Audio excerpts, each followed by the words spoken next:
হ্যাঁ, বা বিয়ে কয় তারে কোনো বালা থাকতো দিত না, একটা নতুন সংসার তারা করতো দিত না।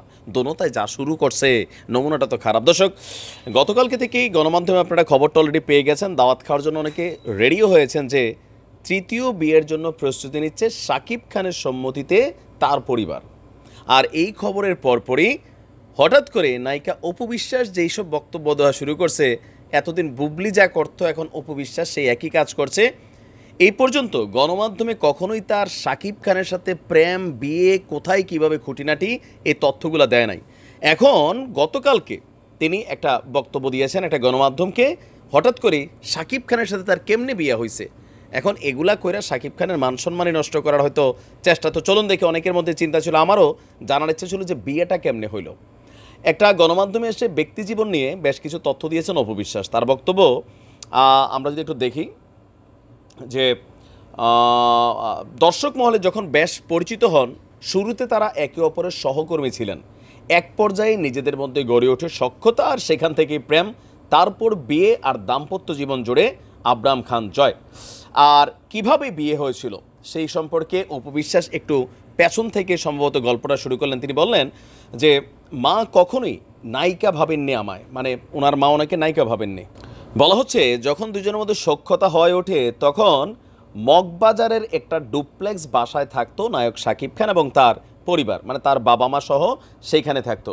সেখানেই অপু বিশ্বাস প্রথমবার গিয়েছিল। আর যাওয়ার পর বলছে যে সেখানে আমার শাশুড়িও ছিলেন, তখন আন্টি ডাকি আমি। যাওয়ার পর আমাকে জিজ্ঞেস করলেন আমি কি খেতে পছন্দ করি। আমি সবসময় ইলিশ মাছ খেতে ভীষণ পছন্দ করি। তিনি বললেন যে বসো।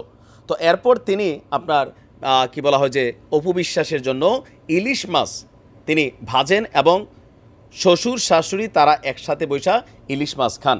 সঙ্গে উকিল বাবা মামুন, যিনি প্রযোজনা ব্যবস্থাপক মামুনুজ্জামান মামুন, তিনিও নাকি ছিলেন। শাশুড়ি মাছ ভেজে খাওয়ান, মাছের এক টুকরো আবার নিজের হাতে আবার অপু বিশ্বাসকে খাওয়াইও দেন। এতে তার এত লজ্জা আর ভয় লাগছিল, আবার বিষয়টি এত ভালো লাগছিল যে মানে প্রায় ৩ মাস আমি শুধু এই চিন্তাই করতাম, মানে কিভাবে সবার মধ্যে আমাকে খাওয়ালো।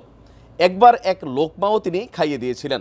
তো এভাবেই তাদের আসলে শাকিব খানের বাসাতে তার যাত্রাটা হয়। এরপরে তাদের মেলামেশার খবর পরিবার জানতো, আর সেখান থেকেই আসলে বিয়ের বিষয়টা ছিল। তো তখন যেহেতু নায়িকাদের গণমাধ্যমে বা মিডিয়াতে বিয়ের খবরটা অনেকটা লুকায়িত থাকে, সাকিবের পরামর্শেই সে চায় নাই যে কেরিয়ারে কোনো দাগ পড়ুক, কারণ সাকিবও তখন রাইজিং সুপারস্টার, অপু বিশ্বাসের একটা ভালো কেরিয়ার ছিল। তো সন্তানের জন্য অপু অনেকটা পর্দার আড়ালে চলে গেলেও সাকিবের কেরিয়ারকে প্রস্ফুটিত করতে দিয়েছেন। আর আজকে যখন সেই শাশুড়ি বলছে আমার বাসার দরজা তোদের জন্য বন্ধ, তোরা এই বাসায় কখনো আসবি না, আর বুবলির সাথে যে চুলাচুলি চলতেছে অনলাইনে কর, তখন হঠাৎ করে অপু বিশ্বাস আবার এই বক্তব্য দিচ্ছে।